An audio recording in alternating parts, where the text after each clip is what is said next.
दोस्तों, मैं मासूम सुमन स्टडी पॉइंट 4088 पर एक बार फिर आपका स्वागत करता हूं।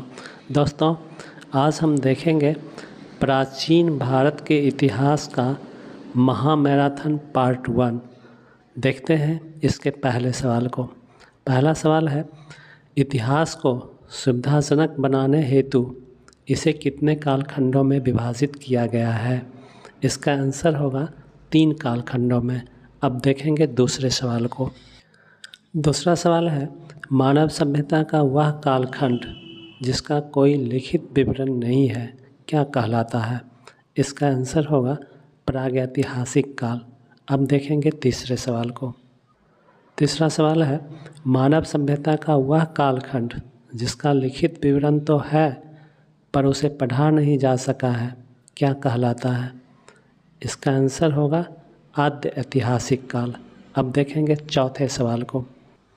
चौथा सवाल है, मानव सभ्यता का वह कालखंड जिसका लिखित विवरण है और उसे पढ़ा भी गया है क्या कहलाता है? इसका आंसर होगा ऐतिहासिक काल। अब देखेंगे पाँचवें सवाल को। पाँचवा सवाल है, भारत का नामकरण किस प्रतापी राजा के नाम पर हुआ है? इसका आंसर होगा भरत। अब देखेंगे छठे सवाल को। छठा सवाल है, पूर्व में भारत को किस नाम से जाना जाता था? इसका आंसर होगा आर्यावर्त। अब देखेंगे सातवें सवाल को। सातवां सवाल है, बौद्ध ग्रंथों में भारत को किस नाम से पुकारा गया है? इसका आंसर होगा जम्बू द्वीप। अब देखेंगे आठवें सवाल को। आठवां सवाल है, मध्यकालीन मुस्लिम शासकों ने भारत को कौन सा नाम दिया? इसका आंसर होगा हिंद अथवा हिंदुस्तान। अब देखेंगे नौवें सवाल को। नौवां सवाल है, महाकाव्यों एवं पुराणों ने भारत को कौन सा नाम दिया? इसका आंसर होगा भारतवर्ष। अब देखेंगे 10वें सवाल को। 10वां सवाल है, हिमालय भारत के किस ओर अवस्थित है? इसका आंसर होगा उत्तरी ओर। अब देखेंगे 11वें सवाल को। 11वां सवाल है, हिंद महासागर भारत के किस ओर अवस्थित है? इसका आंसर होगा दक्षिणी ओर। अब देखेंगे 12वें सवाल को। 12वां सवाल है, बंगाल की खाड़ी भारत के किस ओर अवस्थित है? इसका आंसर होगा पूर्वी ओर। अब देखेंगे 13वें सवाल को। 13वां सवाल है, अरब सागर भारत के किस ओर अवस्थित है? इसका आंसर होगा पश्चिमी ओर। अब देखेंगे 14वें सवाल को। 14वां सवाल है, भारत का सर्वाधिक प्राचीन धर्म ग्रंथ है। इसका आंसर वेद होगा। अब देखेंगे 15वें सवाल को। 15वां सवाल है, वेदों के संकलनकर्ता के रूप में किसे जाना जाता है? इसका आंसर होगा महर्षि कृष्ण द्वैपायन वेद व्यास। दोस्तों, वेद व्यास को द्वैपायन इसलिए कहा जाता है क्योंकि द्वीप में इनका जन्म हुआ था। अब देखेंगे 16वें सवाल को। 16वां सवाल है, वेद की उत्पत्ति किस शब्द से हुई है? इसका आंसर विद होगा। विद शब्द से वेद की उत्पत्ति हुई है। अब देखेंगे 17वें सवाल को। 17वां सवाल है, वेद शब्द का क्या अर्थ है? इसका आंसर होगा पवित्र एवं आध्यात्मिक ज्ञान। अब देखेंगे 18वें सवाल को। 18वां सवाल है, वेदों की कुल संख्या है। इसका आंसर 4 होगा। दोस्तों, वेदों की कुल संख्या 4 है। अब देखेंगे 19वें सवाल को। 19वां सवाल है, सर्वाधिक प्राचीन वेद है। इसका आंसर होगा ऋग्वेद। अब देखेंगे 20वें सवाल को। 20वां सवाल है, सर्वाधिक नवीन वेद है। इसका आंसर अथर्ववेद होगा। दोस्तों, अथर्ववेद की रचना सबसे बाद में हुई थी। अब देखेंगे 21वें सवाल को। 21वां सवाल है, ऋचाओं के क्रमबद्ध संग्रह को क्या कहा जाता है? इसका आंसर ऋग्वेद होगा। अब देखेंगे 22वें सवाल को। 22वां सवाल है, ऋग्वेद में अष्टकों की संख्या कितनी है? इसका आंसर 8 होगा। अब देखेंगे 23वें सवाल को। 23वां सवाल है, ऋग्वेद में मंडलों की संख्या कितनी है? इसका आंसर 10 होगा। अब देखेंगे 24वें सवाल को। 24वां सवाल है, ऋग्वेद में सूक्तों की संख्या कितनी है? इसका आंसर होगा 1028। अब देखेंगे 25वें सवाल को। 25वां सवाल है, ऋग्वेद के ऋचाओं को पढ़ने वालों को क्या कहा जाता था? इसका आंसर होगा होत्री। अब देखेंगे 26वें सवाल को। 26वां सवाल है, ऋग्वेद का रचना काल कब से कब तक माना जाता है? इसका आंसर होगा 1500 ईस्वी पूर्व से 1000 ईस्वी पूर्व तक। अब देखेंगे 27वें सवाल को। 27वां सवाल है, ऋग्वेद के 10वें मंडल के पुरुष सूक्त में किसका वर्णन है? इसका आंसर होगा चातुर्स वर्ण समाज का। दोस्तों, पुरुष सूक्त में 4 वर्णों का वर्णन है, जो इस प्रकार है। पहला क्षत्रिय, दूसरा ब्राह्मण, तीसरा वैश्य, चौथा शूद्र। अब देखेंगे 28वें सवाल को। 28वां सवाल है, ऋग्वेद के किस मंडल में दशाराग युद्ध का वर्णन है? इसका आंसर 7वें मंडल में होगा। अब देखेंगे 29वें सवाल को। 29वां सवाल है, दशाराग युद्ध किस नदी के तट पर लड़ा गया था? इसका आंसर होगा पुरुषनी नदी के तट पर। अब देखेंगे 30वें सवाल को। 30वां सवाल है, दशाराग युद्ध किसके बीच हुआ था? इसका आंसर होगा राजा सुदास एवं 10 जनों के बीच। अब देखेंगे 31वें सवाल को। 31वां सवाल है, दशाराग युद्ध में किसकी जीत हुई? इसका आंसर होगा राजा सुदास की। अब देखेंगे 32वें सवाल को। 32वां सवाल है, ऋग्वेद में इंद्र से संबंधित ऋचाओं की संख्या कितनी है? इसका आंसर होगा 250। अब देखेंगे 33वें सवाल को। 33वां सवाल है, ऋग्वेद में अग्नि से संबंधित ऋचाओं की संख्या कितनी है? इसका आंसर होगा 200। अब देखेंगे 34वें सवाल को। 34वां सवाल है, गायत्री मंत्र कहाँ से लिया गया है? इसका आंसर होगा ऋग्वेद से। अब देखेंगे 35वें सवाल को। 35वां सवाल है, ऋग्वेद में गंगा का नाम कितनी बार आया है? इसका आंसर होगा 1 बार। अब देखेंगे 36वें सवाल को। 36वां सवाल है, ऋग्वेद में यमुना का नाम कितनी बार आया है? इसका आंसर होगा 3 बार। अब देखेंगे 37वें सवाल को। 37वां सवाल है, ऋग्वैदिक काल की सर्वाधिक प्रचलित नदी कौन थी? इसका आंसर सिंधु होगा। अब देखेंगे 38वें सवाल को। 38वां सवाल है, ऋग्वैदिक काल की सर्वाधिक पवित्र नदी थी? इसका आंसर होगा सरस्वती नदी। अब देखेंगे 39वें सवाल को। 39वां सवाल है, चारों वेदों को क्या कहा जाता है? इसका आंसर होगा संहिता। दोस्तों, संहिता को संकलन भी कहा जाता है। अब देखेंगे 40वें सवाल को। 40वां सवाल है, ऋग्वेद के ब्राह्मण ग्रंथ हैं? इसका आंसर होगा ऐतरेय एवं कौशिकी। अब देखेंगे 41वें सवाल को। 41वां सवाल है, विष्णु के 52 अवतार के 3 पगों का वर्णन किस ग्रंथ में है? इसका आंसर होगा ऋग्वेद। अब देखेंगे 42वें सवाल को। 42वां सवाल है, किस ग्रंथ में कर्मकांड का वर्णन है? इसका आंसर होगा यजुर्वेद। अब देखेंगे 43वें सवाल को। 43वां सवाल है, किस वेद में यज्ञ के नियम एवं विधि विधानों का वर्णन है? इसका आंसर होगा यजुर्वेद। अब देखेंगे 44वें सवाल को। 44वां सवाल है, यजुर्वेद के मंत्रों को उच्चारित करने वाले पुरोहित को क्या कहा जाता था? इसका आंसर होगा अध्वर्यु। अब देखेंगे 45वें सवाल को। 45वां सवाल है, सामवेद का क्या अर्थ है? इसका आंसर गान होगा। अब देखेंगे 46वें सवाल को। 46वां सवाल है, साम वेद के मंत्र को उच्चारित करने वाले पुरोहित को क्या कहा जाता है? इसका आंसर उद्गात्र होगा। अब देखेंगे 47वें सवाल को।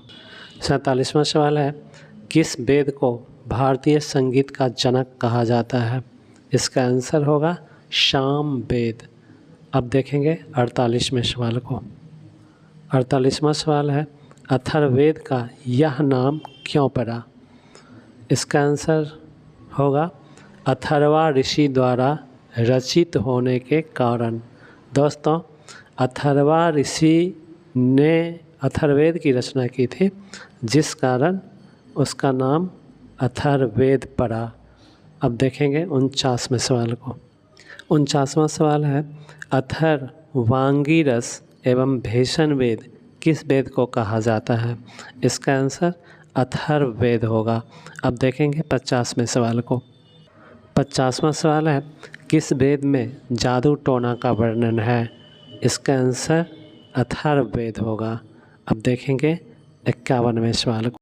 51वां सवाल है, पुराणों की संख्या कितनी है? इसका आंसर 18 होगा। अब देखेंगे 52वें सवाल को। 52वां सवाल है, सबसे प्राचीन एवं प्रमाणिक पुराण है? इसका आंसर होगा मत्स्य पुराण। अब देखेंगे 53वें सवाल को। 53वां सवाल है, पुराणों का रचयिता किसे माना जाता है? इसका आंसर होगा महर्षि लोमहर्ष एवं उनके पुत्र उग्रसर्वा को। अब देखेंगे 54वें सवाल को। 54वां सवाल है, ब्राह्मण साहित्य का अंतिम भाग किसे माना जाता है? इसका आंसर आरण्यक होगा। अब देखेंगे 55वें सवाल को। 55वां सवाल है, आरण्यक में किसका वर्णन मिलता है? इसका आंसर होगा रहस्यात्मक एवं दार्शनिक विषयों का। अब देखेंगे 56वें सवाल को। दोस्तों, अगर आपको वीडियो की क्वालिटी अच्छी लग रही है तो आप वीडियो को शेयर एवं लाइक अवश्य करें। अब देखेंगे 56वें सवाल को। 56वां सवाल है, उपनिषद का शाब्दिक अर्थ क्या होता है? इसका आंसर पास बैठना होगा। अब देखेंगे 57वें सवाल को। 57वां सवाल है, उपनिषद को और किस नाम से जाना जाता है? इसका आंसर होगा अध्यात्म विद्या या पराविद्या। अब देखेंगे 58वें सवाल को। 58वां सवाल है, उपनिषदों की कुल संख्या कितनी है? इसका आंसर 108 होगा। अब देखेंगे 59वें सवाल को। 59वां सवाल है, 108 उपनिषदों में कितने प्रमाणिक हैं? इसका आंसर 12 होगा। अब देखेंगे 60वें सवाल को। 60वां सवाल है, सत्यमेव जयते किस उपनिषद से लिया गया है? इसका आंसर मुंडकोपनिषद होगा। अब देखेंगे 61वें सवाल को। 61वां सवाल है, सबसे बड़ा उपनिषद है? इसका आंसर होगा बृहदारण्योपनिषद। अब देखेंगे 62वें सवाल को। 62वां सवाल है, स्मृतियों में सबसे प्राचीन एवं प्रमाणिक स्मृति है? इसका आंसर होगा मनुस्मृति। अब देखेंगे 63वें सवाल को। 63वां सवाल है, मनुस्मृति को किस काल के मानक ग्रंथ का दर्जा प्राप्त है? इसका आंसर होगा शुंग काल। अब देखेंगे 64वें सवाल को। 64वां सवाल है, उपनिषदों के दर्शन को कितने भागों में बांटा गया है? इसका आंसर होगा 6 भागों में। अब देखेंगे 65वें सवाल को। 65वां सवाल है, योग दर्शन के प्रणेता कौन थे? इसका आंसर महर्षि पतंजलि होगा। अब देखेंगे 66वें सवाल को। 66वां सवाल है, सांख्य दर्शन के प्रणेता कौन थे? इसका आंसर महर्षि कपिल होगा। अब देखेंगे 67वें सवाल को। 67वां सवाल है, उत्तर मीमांसा के प्रणेता कौन थे? इसका आंसर होगा महर्षि बदरायन।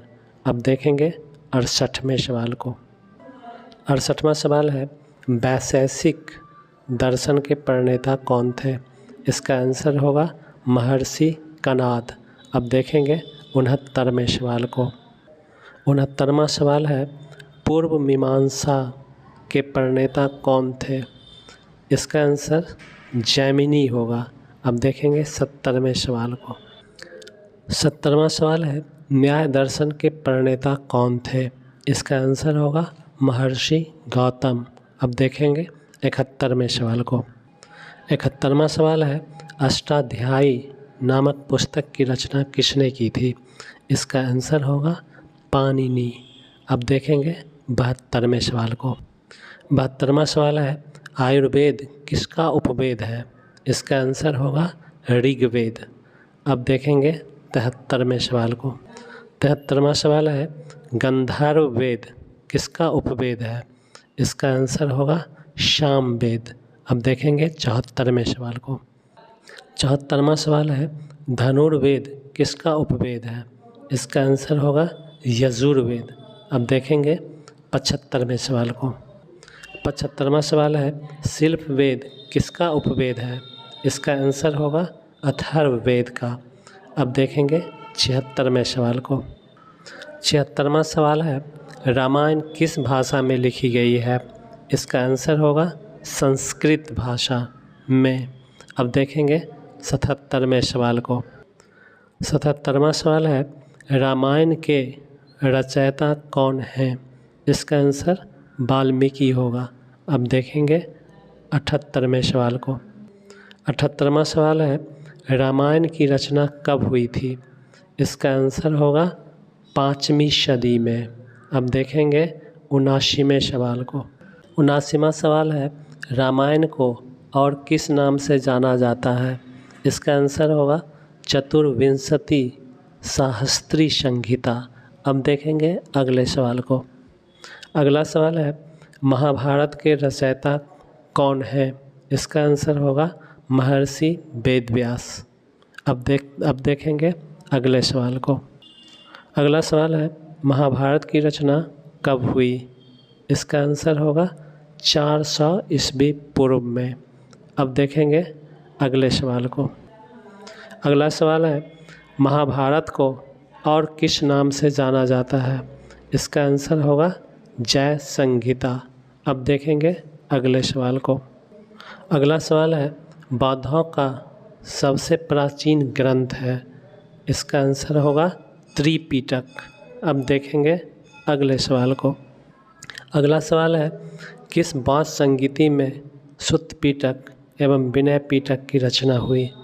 इसका आंसर होगा पहली बौद्ध संगीति में। अब देखेंगे अगले सवाल को। अगला सवाल है, किस बौद्ध संगीति में अभिधम्म पिटक की रचना हुई? इसका आंसर होगा तृतीय बौद्ध संगीति में।